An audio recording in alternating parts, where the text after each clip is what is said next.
And welcome back to the Shattered Star Quilt Along. So today I'm going to talk to you guys about pressing. This was something that kind of caused me a moment of pause when I first started quilting. There's definitely lots of different ways, different quilters approach this in different ways.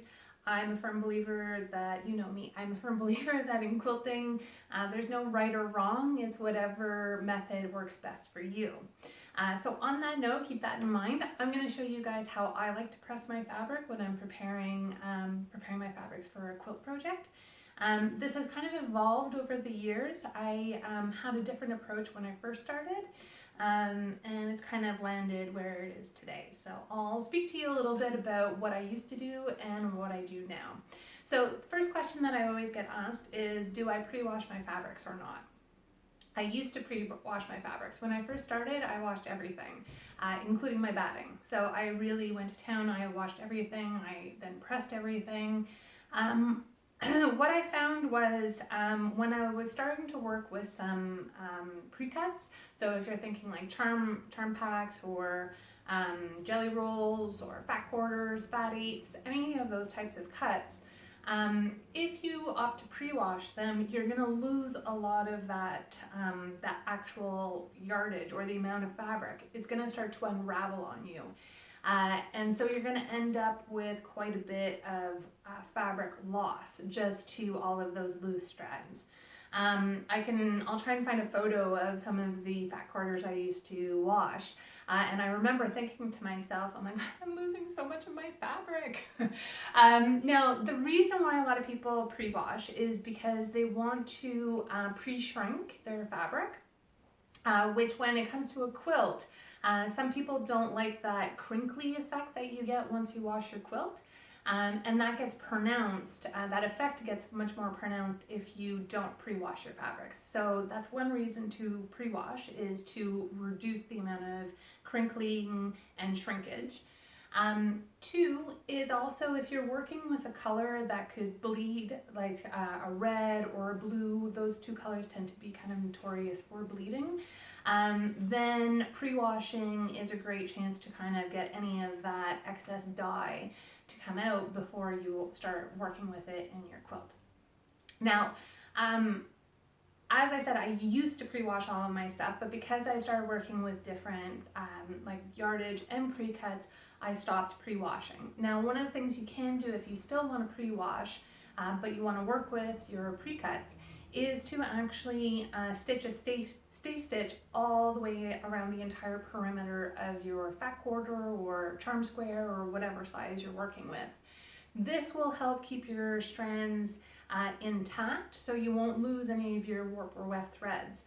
It will keep it all intact and will help you get rid of any of the starch that the manufacturers include in their fabrics, any of the chemicals that they include in there, the dirt that gets in there will also help you pre-shrink a little bit and also fasten the colors in your fabrics. So there's a lot of pros to pre-washing. The cons, I would say, would be it's a lot more work for you up front, so you have to do all of the washing, then you have to press them all, and the pressing is going to take a little bit longer because you've lost all of that starch and chemicals that the manufacturer had already built in to the fabric. So when you wash it, that all comes off. The other thing, so you'll have takes more time to wash it and then press it, but you can also kind of reintroduce some of that starch that the manufacturer had built into, had kind of set their fabric by using your own starch. Now, so that brings me to question two. Do I starch or do I not starch? I'm not a big fan of starch personally. One, because there's that light starch effect in the fabrics when I get them, I just tend to leave them as is and start pressing based off how I get them from the fabric store.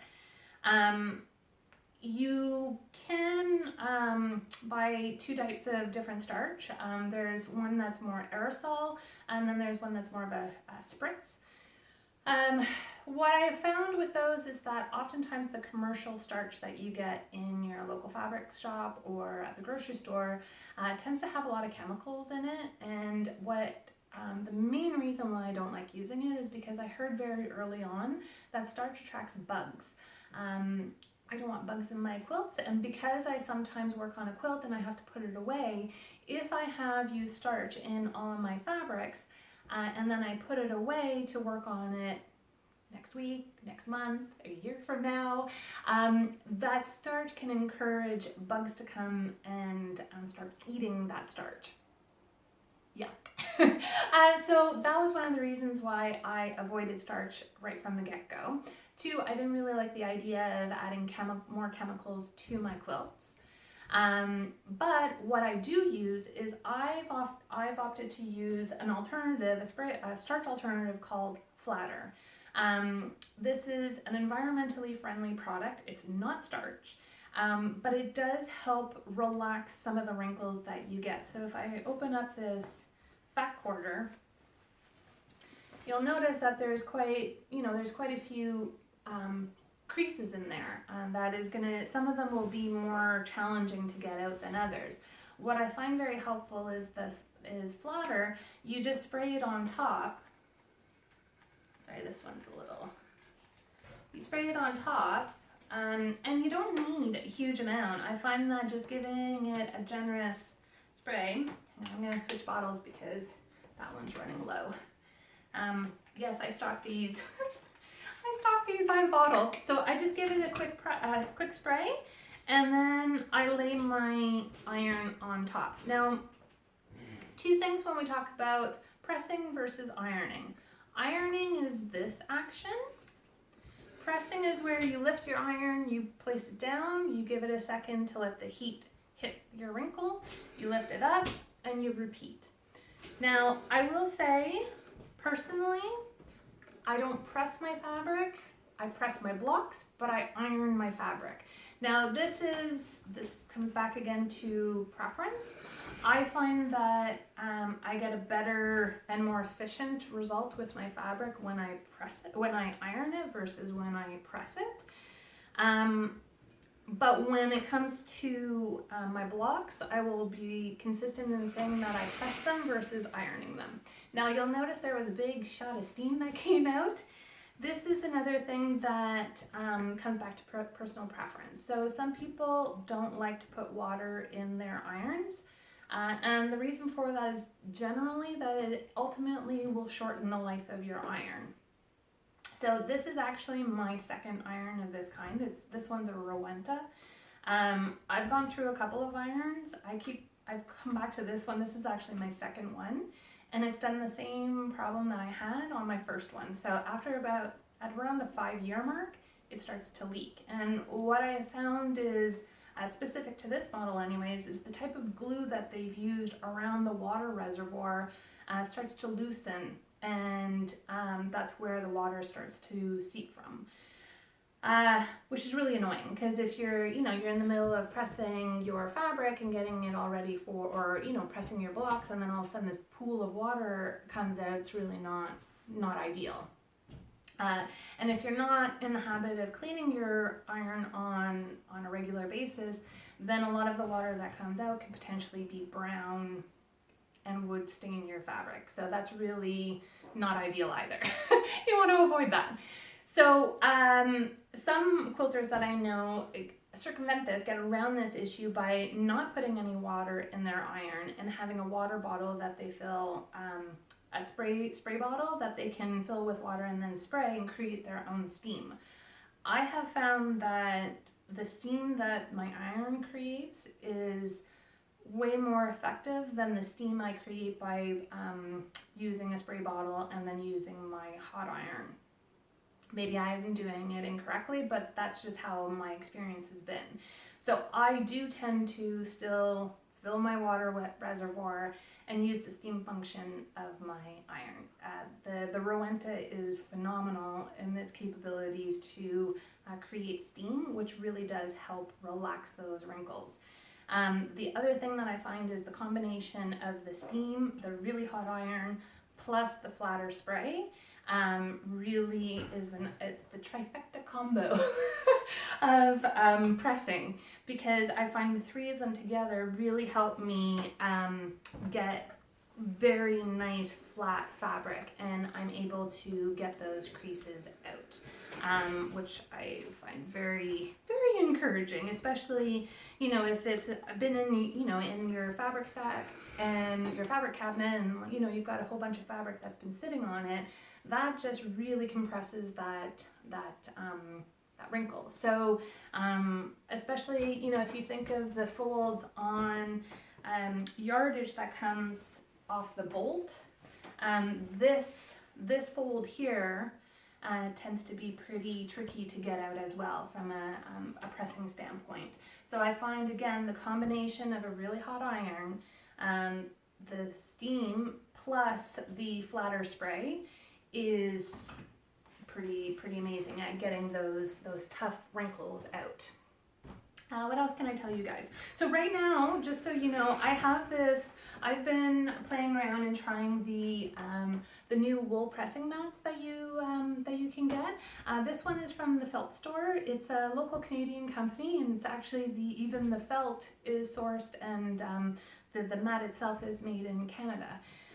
Which I was really excited about, because I'm always trying to find locally sourced quilty goods. So I've been playing around recently with this one. The reason why I have it on top of my ironing board is because I use steam. If you're using this directly on your table, the steam can come through the other side of the wool pressing mat. So I've just opted to put it on top of my ironing board so that I have a nice, stable, high surface, and I'm not damaging my table while I do it. Now, I will show you, just in case you don't have a wool pressing mat, I'm going to show you just on the regular ironing board. Now, there's nothing fancy about this one. It's I got this, my goodness, like 19 years ago. She's still going strong. I have changed the cover on her just because remember when I said this is my second iron? The first one, I learned a lot of lessons with all of the water draining and water, what's the word I'm looking for? The water spilling out, like leaking out of my iron. So I would just get these massive pools. And I wasn't as diligent about regularly cleaning my iron. So I would sometimes get these brown pools of water, which really wasn't pretty. So I speak from experience. Now, the reason why I'm taking so much time to walk you guys through pressing your fabric is because this is such a critical step in making sure that when we get to cutting, that we're cutting fabric that is as nice and even and flat as possible. This will help. So with quilting, I just want to take a quick step back. With quilting, every step that you take, you're building on it's a building block. So if you skimp or kind of rush through your pressing, then you're going to get to your cutting and your fabric is going to not lay as flat, and you're not going to be working with the true size of it. So what I mean by that is, if you've got lots of wrinkles in it and you're cutting it, when you actually do come to piece your blocks, you will end up at that point using your iron and pressing those creases out, which means then that your fabric is going to flatten out even more, and then will no longer be true to size. So when we cut our fabric pieces, we have to be actually as accurate as possible, because every little bit of little like 1/8 of an inch that you might be off ends up compounding over the size of your quilt. So what I mean by that is, if you're cutting your blocks and they're all say 1/8 of an inch larger because you haven't pressed them properly, then you're going to end up with blocks that are constantly 1/8 of an inch too wide, and that will mean that your ultimate quilt is going to be, it's going to, like, every time you have a block and you sew it together, it's going to compound that problem. You're going to constantly have this 1/8 of an inch too big of, 1/8 of an inch over what you need it to be. So accuracy is very important in quilting, and what I've learned is, by taking the proper steps at the beginning or at each step that you're tackling, it helps you achieve success in the later stages of your quilt. So let me walk you through another one just so that you can see it in action. Actually, I'll do some yardage so you can see how I tackle that. So I actually keep my yardage folded as it comes off the bolt. And then I just take my flatter, I give it a little spritz, and then I go in. Now I will come back and do the other side as well, but I start with one side and then I come back and press it again from the other side. So again, I just kind of keep moving it along. I come back in with my flatter spray and then give it a press. Now normally I'm just going to say my ironing board is usually running perpendicular to my my table. I've just moved it over here in front of me so that you guys can see me a little bit better. But normally my cord is giving me a little bit of a problem having it here. So I don't normally have this problem when I have my iron against the wall over there. But I just keep coming around, I keep shifting it up and then spraying it with a little bit of flatter, which smells amazing, by the way. I've tried out a couple of scents now, and I just recently they've also got an unscented version, so if you're sensitive to smells, the unscented version is probably a good go-to for you. But they smell amazing, and I just love that they are environmentally friendly, and I love that it's a natural option, a natural alternative to starch. So you'll see I've flipped it now. Now I'm doing the back side of it. And we're just gonna keep going. So you can see that I'm getting those creases out. I still have a lot of steam coming. You can even fogs up my glasses sometimes. But all of this will make it that much easier for me when it comes time to cutting, which will be the next step in our series. So yeah, so super easy. Once I have them all pressed, what I do is I tend to lay them flat on my board. So you'll notice actually that I have not actually pressed out this line. The reason why I don't do that is I usually keep it as aligned from the manufacturer, so that when it comes to cutting it, I actually use this again as a gauge, which I'll speak to more when we talk about cutting. But just so you know, I actually keep them this way, folded. Yardage is kept folded for me when I'm pressing them, so I keep them this way until I get to the cutting. So I just lay them flat and then I just carry on. So same thing here. Here's another fat quarter, so I just pull it out. I take my flatter, I give it a spray, and I press. Well, technically I iron. But again, I'm not really, so when I say iron, a lot of people kind of use the iron and really pull it out. I'm not doing that. I'm not putting too much pressure. I'm really allowing the weight of the iron, the heat of the iron, and the steam from the iron, along with the flatter spray, to do the work for me. So I'm being very delicate with my fabric so that I'm not pulling it, I'm not distorting it, I'm not stretching it. These are all important things. The reason why that's important is because when you do come to start cutting it or stitching your blocks together, after you've washed your quilt, it's all going to shrink. And if you've really stretched them, then you've kind of distorted those fibers and you've pulled them quite taut. So when it comes to washing it, it's going to really spring back, which might not be ideal, especially if you're looking to avoid that crinkly effect. If you want to reduce the crinkly effect, then I would highly encourage you to pre-wash your fabrics.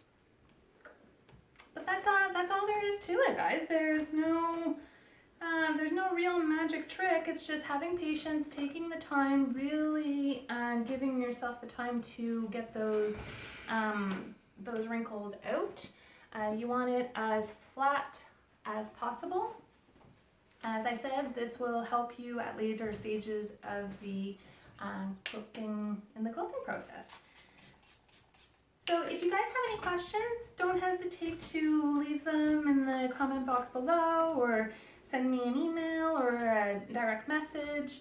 I'm always happy to help you guys out, and sometimes you guys may have questions that I haven't covered here. So I do want to make sure that this is comprehensive for you guys, and that I address all your top pressing needs. So I'm gonna sit here and continue pressing all my fabrics, and I'll see you in the next video. Thanks, guys.